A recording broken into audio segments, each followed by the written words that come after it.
Well, my loved ones, good morning. Good morning. Welcome to the Sunday School Hour combined as we have yet another one of your missionaries.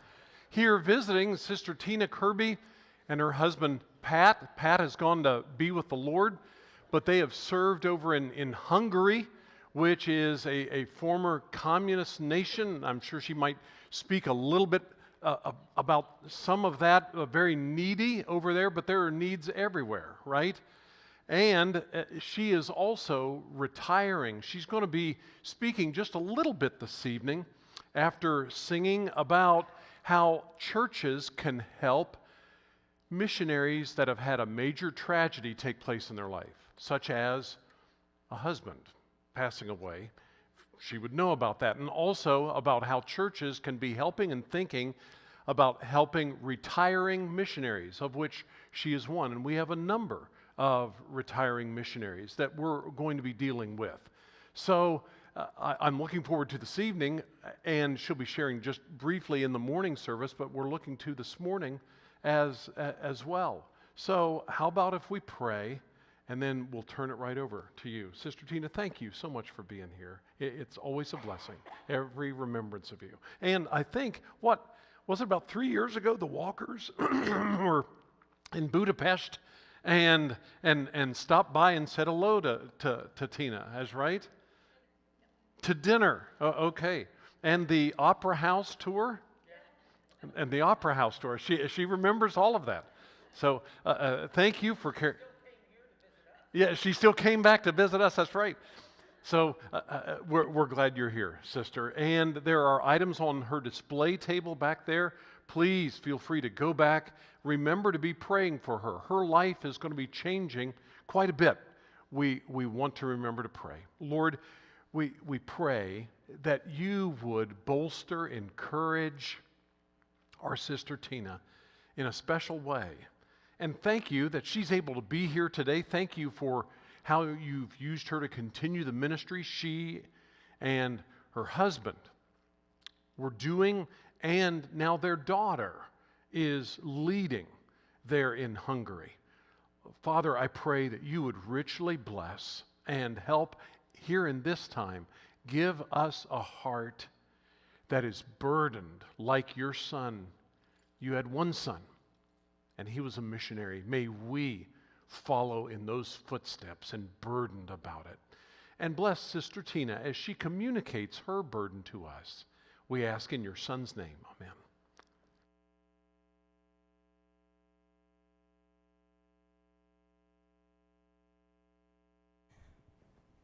Good morning.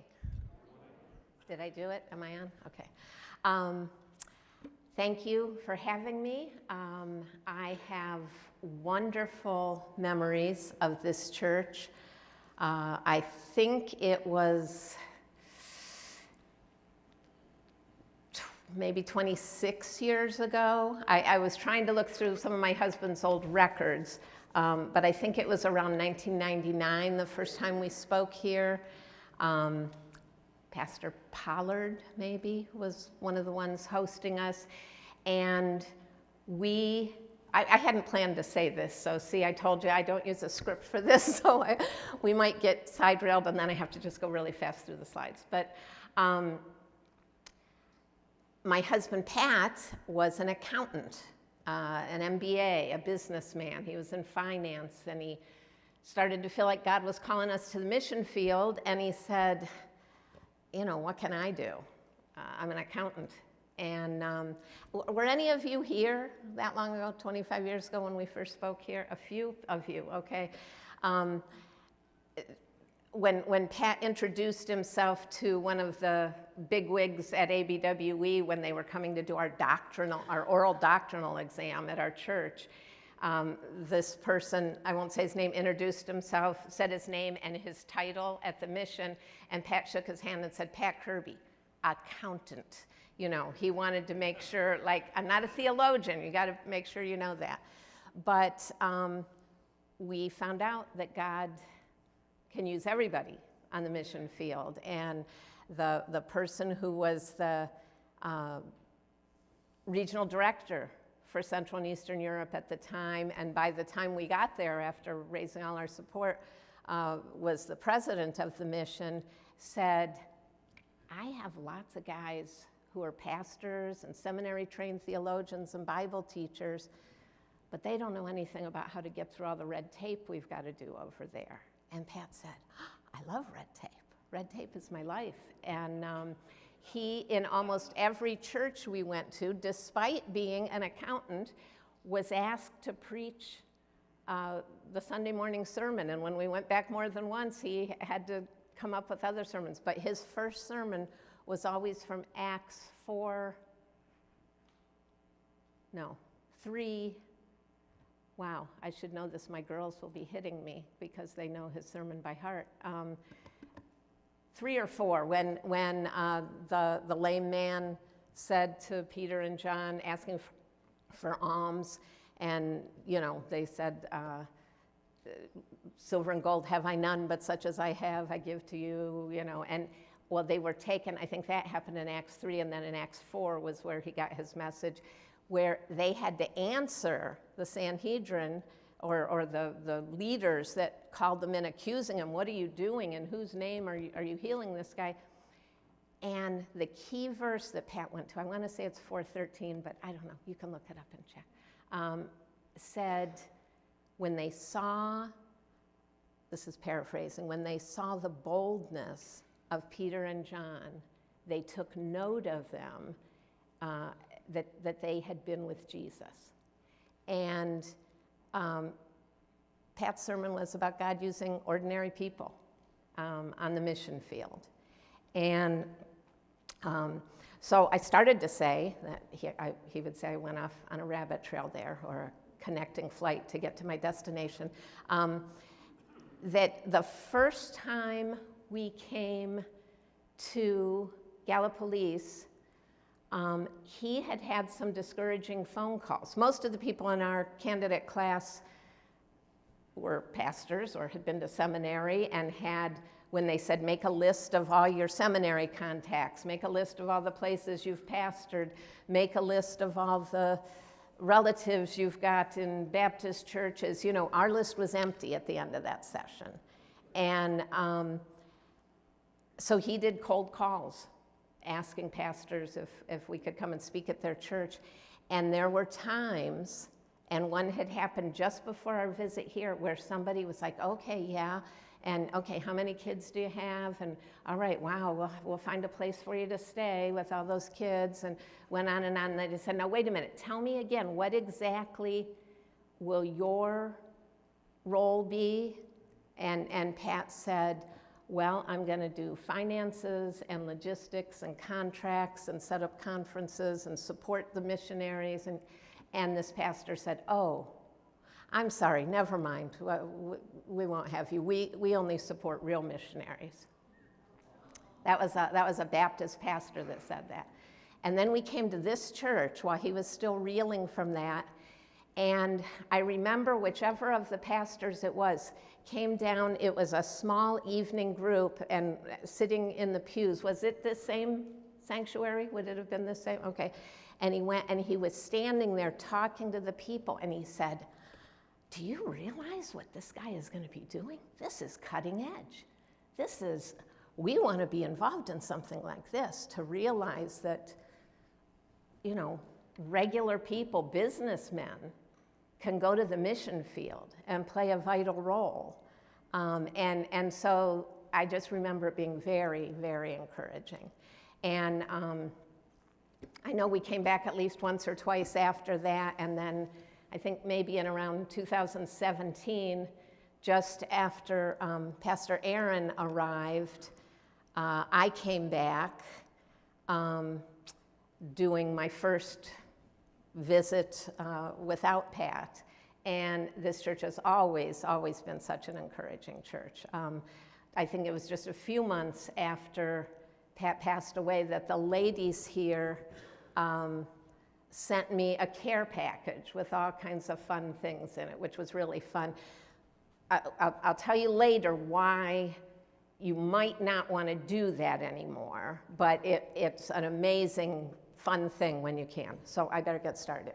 I know some of you have never met me, some of you have known about me for years, some of you are in between. So to take a few minutes and try to tell you who I am, who my family is, what our ministry has been, a little bit about what it's like in Hungary. I, jokingly told my daughters maybe I would print up t-shirts that said Tina's farewell tour or something, but we didn't think that would go over real well. So just to try to put all of that in one little presentation here for you. I will tell you that I'm so grateful for your prayers and hope that your prayers for me will continue, and especially for the ministry in Hungary. But as I show you a few pictures here of my family and of Hungary and of various things, I'm also praying that you will kind of see yourself here and be asking yourself.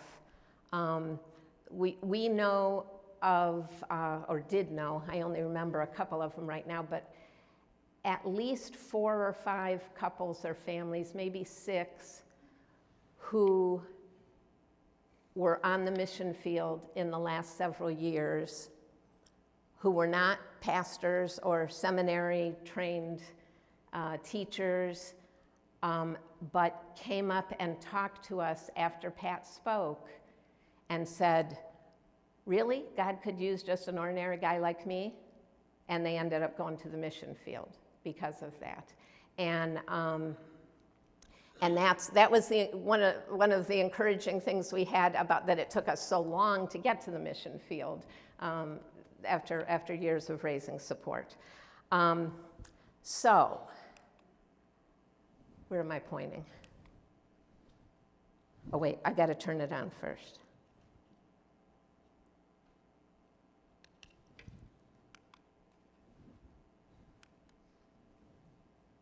Where should I be pointing? It moved. Okay, is that the first one? Okay. A little bit about us. Pat and I were married 47 years ago in Sheffield Lake, right on the lake bank. After several years of trying for children, our daughter Fan from Vietnam came to live with us. Ask me separately if you want to know about that story.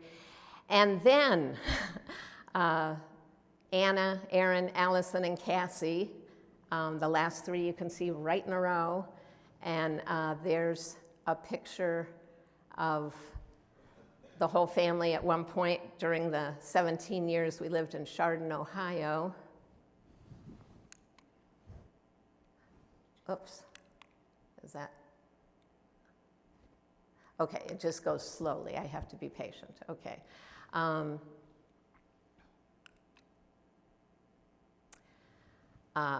Fawn, as an adult, a couple years ago, her 3 children, Daniel, and then on the far right, Mark, and wrapped in a blanket, Nicole.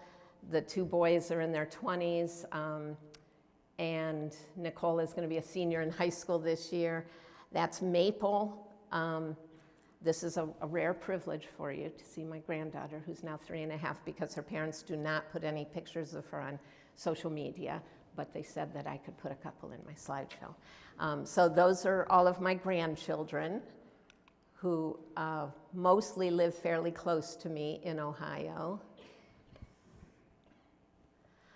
So in 2002, we loaded a 40-foot container at our house in Chardon, Ohio,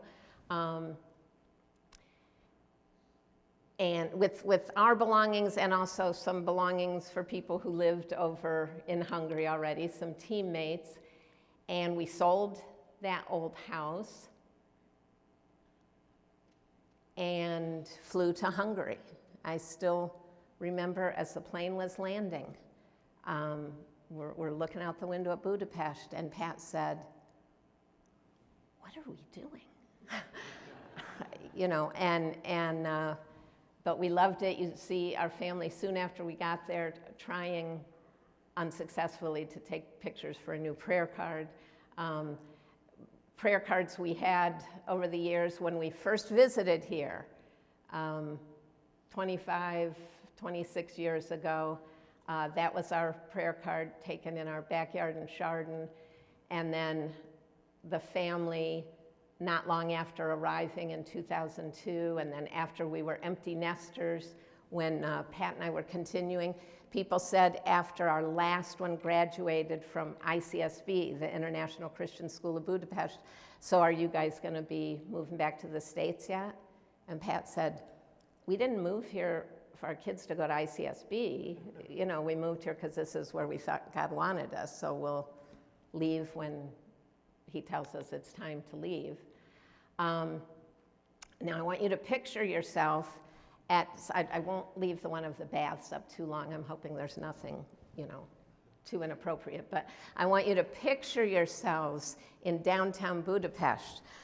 Lorraine and Phil can picture themselves. I'm sure they were at a lot of these places. That's my daughter Allie and son-in-law Michael in the New York Kávehaz, beautiful, restored old coffee house.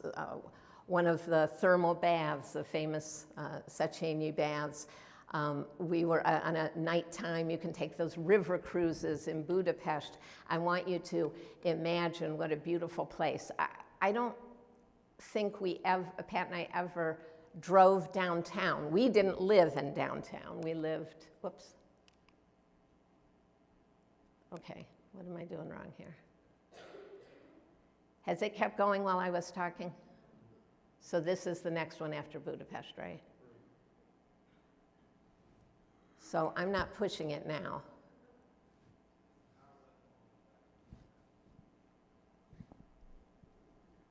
Let's see. Well, the power is on. Does it? When I was doing it before, it was, were you moving it or was I? You were moving it, okay. I thought, well, when I do it, I just have to wait a few seconds and then it happens.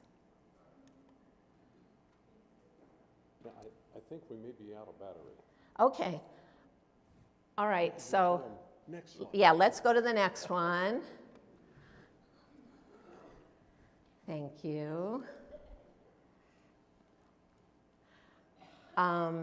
So Budapest, or the small towns, those top two are Diósd, the little town where we lived, and those bottom two are a couple of other little towns that, those are two that my daughter Anna and I traveled to, but anytime we would drive from Diósd and go downtown, especially if we weren't going home until nighttime, and you see all the bridges lit up over the Danube and how beautiful it is, Pat would turn to me and say, we live here. You know, these poor missionaries just struggling so much, and we lived in just one of the most beautiful cities in the world. So I want you to picture yourselves there. I'm going to show you just a quick snippet of a few of the many different ministries and activities that we were in. Excuse me.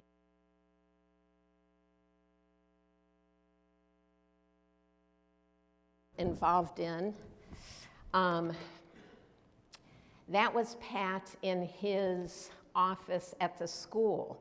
He was recruited to be the regional business manager for our entire region of Central and Eastern Europe, but he spent most of his years in Hungary also being the business manager for the International Christian School of Budapest. When they asked him to take this second job, they said, we'll have you do each of them half-time. And then we arrived and they said, we're starting a building program to build a new school. And I won't tell you the whole story of that. Some of you know from when we visited before about the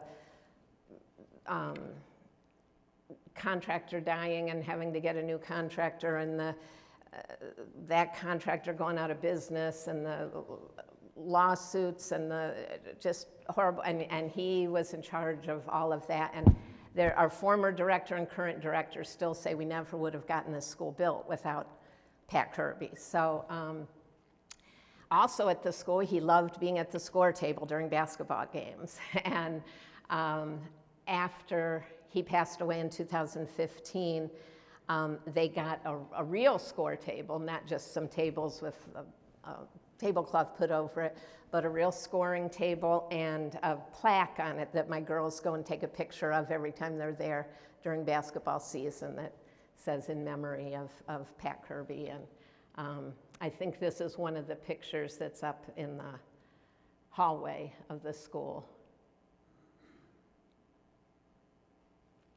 There we go. These are some pictures from, that top one is a few months before he died at a conference in Prague that he had set up for all of our leaders in our region. The bottom one was in the summer of 2015 when refugees were overrunning Hungary, and at that time Hungary was allowing them in, and they were sleeping in parks and train stations, and Pat led a group from our church for the last couple years of his life, almost 24/7, just trying to provide food and clothes and blankets and Bibles and things for the refugees. So that was just a few weeks, I think, before he passed away. And then, as most of you know, he died very suddenly of a heart attack in our home in September of 2015. A small sampling of ministries that I've been involved in, and I want to keep emphasizing ministries that you could be involved in. Hungarian is a tough language for English speakers. I'm conversant, but certainly not fluent in it. Many of my ministries I did in English. So if God is speaking to you, whether you're in high school or college, or you have been retired for many years, or anywhere in between, if God is saying, you know, you're asking yourself, Lord, is there something I could do?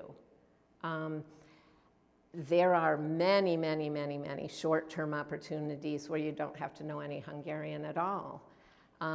Although a lady from Anna, my daughter Anna's church, who has been twice this past summer and 2 years ago to teach English during our summer courses, has been studying Hungarian in all the years in between there, just because she loves Hungary and wants to be able to speak it. But you can be involved without knowing Hungarian, but we also need people who would commit to learning Hungarian and being on our Hungary team. Some of you might remember, you won't, I keep saying that, but when we were first appointed, we were actually part of the regional team. We said we were, that first prayer card I showed you said we were going to Central and Eastern Europe. And the people in Hungary who were part of the regional team often still did ministries with the Hungary team. But the Hungary team was all people who committed to learning Hungarian and doing ministry in Hungarian. Right now, my daughter Anna, who's leading Team Hungary because people are combined, is the only full-time Hungarian ministry only person on our team, and she needs help. So, okay. I'm speaking at a ladies group, having Hungarian ladies in my home for a Bible study. We could speak to each other in Hungarian, but these are all ladies who had first taken our English classes, and we did our Bible study in English. Two of those ladies, the one standing up over my shoulder and the one kneeling down with the reddish hair, I'm still meeting with through Zoom calls occasionally and continuing to try to mentor them. The bottom left is a picture from our, I think that's craft time during our ladies outreach that we do once a month. The bottom right picture, some of you, if you read my too infrequent newsletters know that I often ask for prayers for Feri and Eneku. Feri was our language tutor when we first moved there 23 years ago, and stayed a very, very close friend. Then he became Anna's language tutor several years ago when she moved there. But Feri and Eneku are still not believers. I think they're closer than they were 25 years ago, but very, very dear friends, and I would love for you to pray for them.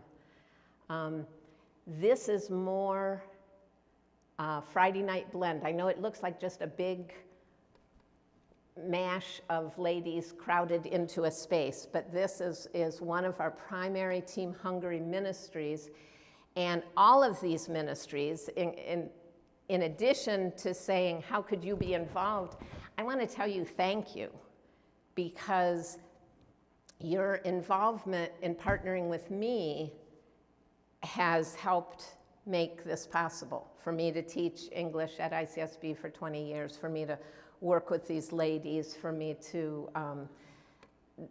teach English to Hungarians as an outreach so that they will then join Bible studies and things like that. Here's another very practical way you helped.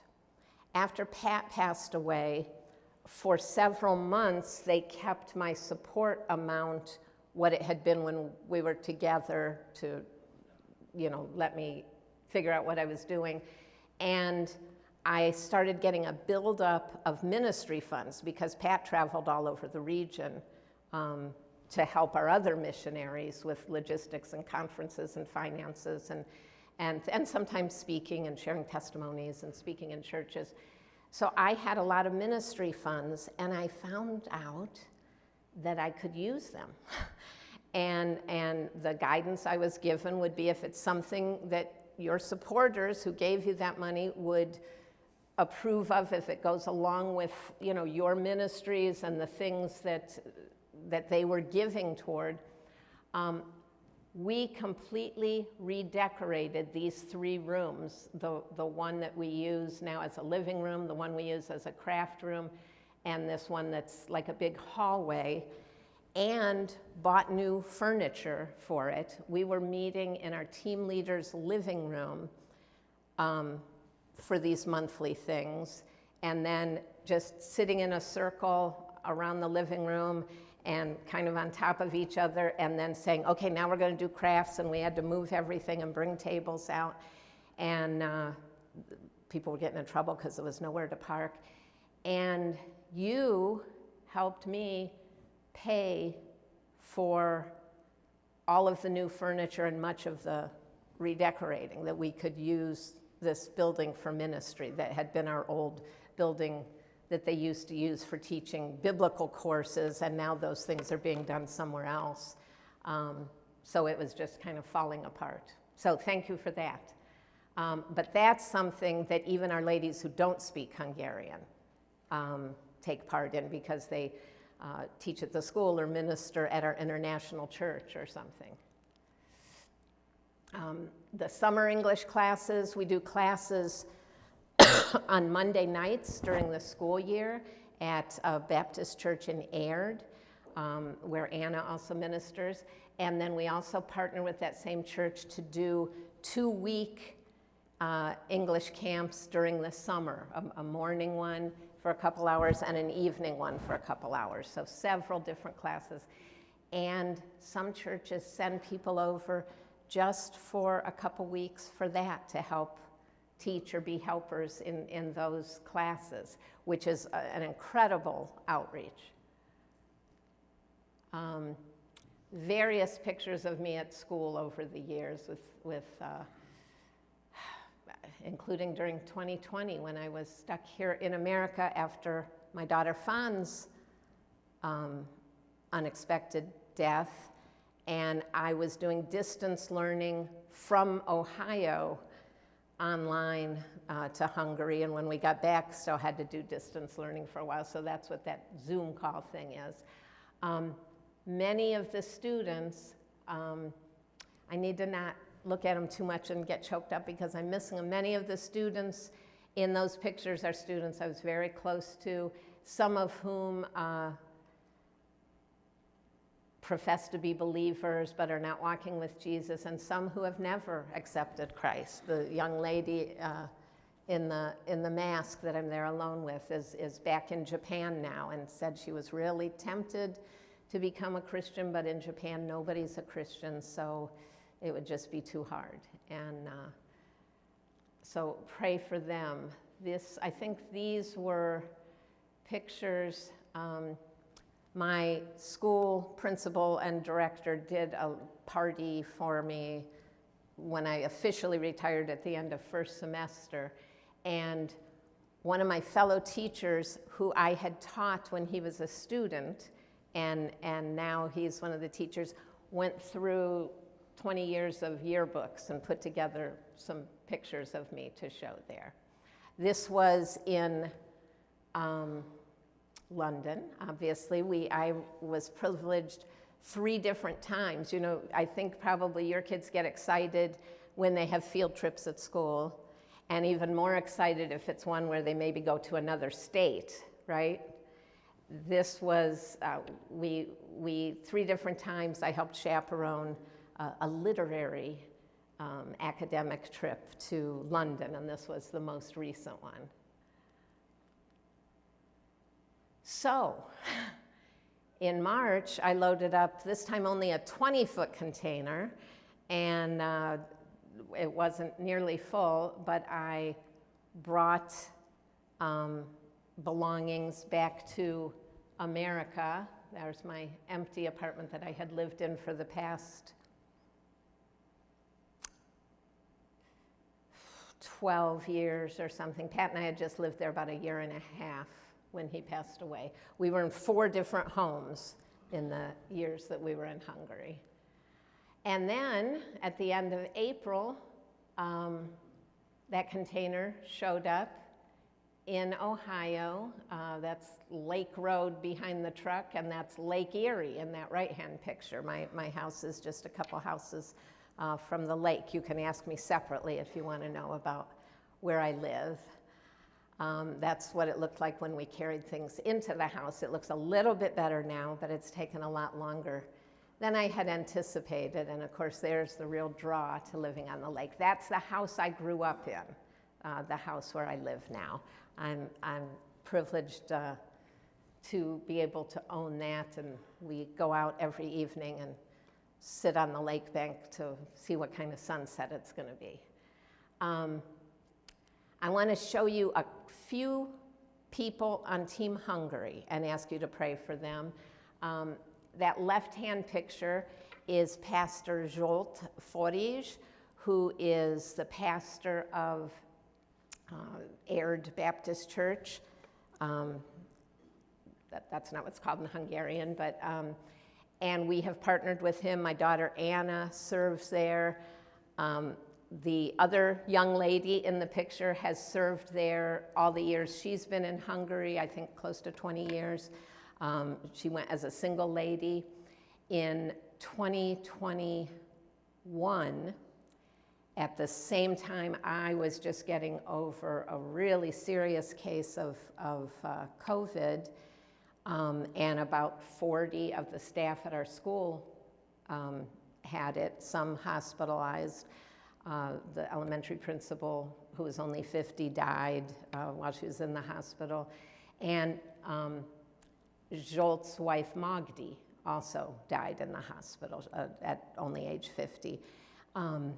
And Beth kept ministering at their church, grieving Magdi, who was one of her best friends.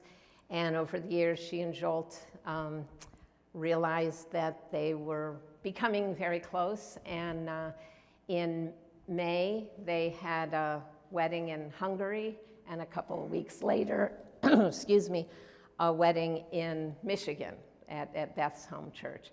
So pray for Beth and Zsolt. This is them surprising me coming to the airport to see me off the day I left. This little group is basically Team Hungary. One more single lady. On the left, the Southwell family. Mike is the principal at the school. Kind of in the middle, the Dix family, Brian and Ariel are the youth pastors at Danube International Church, English speaking, and their 3 little boys are in there somewhere. In the far back, a teacher, Sarah, a teacher at the school, another couple who's not officially on Team Hungary, but they live there. They do ministries in other regions, but help with other things. This was at our Team Hungary retreat we had. And then you see Beth and me and Anna, who is our team leader and has been for the past year. Anna and Beth minister in a Hungarian church, and we need more people and would love for you to join us. I guess I made that too big. But anyway, thank you for your help, for your support, for your prayers, for your letters. Thank you for partnering with us. And I hope that if somewhere, is that the direction where my table is? Yes, ma'am. Okay, somewhere out there, feel free to look at things on the table between services or after the morning service. Touch things, look at them, take a prayer card. If you have any questions about serving in Hungary or just serving anywhere in our region or anywhere with ABWE, or just the idea of missions in general, no matter with whom, I would love to talk with you, and I will make time for it. I think that's it. That's the last one, right? Okay. Thank you. Do we have just a couple of minutes maybe for some questions? Is that all right? That's okay. If anybody has any, yeah. Okay. No pressure. I won't be offended if you don't. I know I threw a lot at you. Any questions at all for Sister Tina? Ministry in Hungary, Eastern Europe?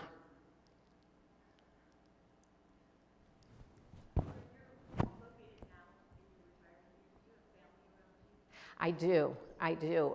When I decided to live in that house, I didn't think I would have family around, but my 2 youngest, who used to live much farther away, are now very close. And one of those is the mom of Maple, and I have promised to be one of her caregivers soon. Well, I've done that a little bit already. And 2 of Fawn's 3 children live about 45 minutes away, and one of them down in, or for you, up in Dayton. And so I will get to see family a lot. Thanks for asking. Another one? Are you continuing in a ministry in Ohio, or are you? That's a great question. I have a million things I'm looking at, and I tend to overcommit. So I'm trying not to say anything definite until I'm finished visiting churches and finished, officially retired. Even when I'm officially retired, I might still be visiting my churches. I do hope at least once every year or 2 to make a trip back to Hungary to help at the school or help with summer English classes or help in other parts of our region. A lot of people have the English ministries because that's a good way to get people who won't go to church, but they want to learn English. So there's a lot of overseas ministry things I'm hoping to do. I told my home church pastor back in June that I would like my sending church still to be my home church, but it's over an hour away from where I'm living. And he said, we have no expectations, no requirements, and I said, I don't know for sure that I could be there every week, like to teach a Sunday school class or that I could be there in evenings, like to do an ESL, teaching English as a second language class, because I don't drive well at night, and pretty soon it'll be night in the evenings. But I said, so if you can think of anything, he said, I can think of a lot of things right now. So they're already talking to me about helping some English language learners who have become members of our church and are recent immigrants with their English on my own schedule, and working with our homeschool families. We homeschooled for many years, I don't know, before we moved, and helping homeschoolers at the church with some different areas. And the last time I was there, they told me they need help in the library. The church has a little library. So there's things like that. And then I also have things not related to specific churches, like I'm really passionate about a need because test scores in reading are falling all over America, and I want to try to find a way, maybe in my local town where I went to school, to volunteer in some way with helping with reading, and I'll stop. Anyway, so I have a lot of ideas and nothing is firmed up yet. Thank you for asking. Lots of opportunities that we all have. Thank you so much. Thank you. Let's pray, and then we'll be dismissed. I think choir, you're supposed to be in the new choir practice room, which is behind that wall there in this nearest part of the fellowship room. Lord, thank you for what you're up to and how you have used Sister Tina. Thank you for the many passions you've given her. Thank you in the midst of great difficulties that your grace has empowered and that she hasn't given up on you or opportunities to serve others for you.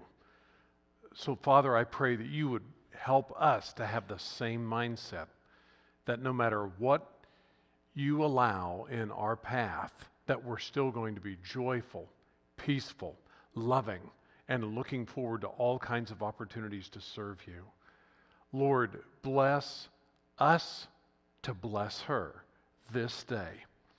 And dismiss us now and prepare our hearts for your service now. We ask in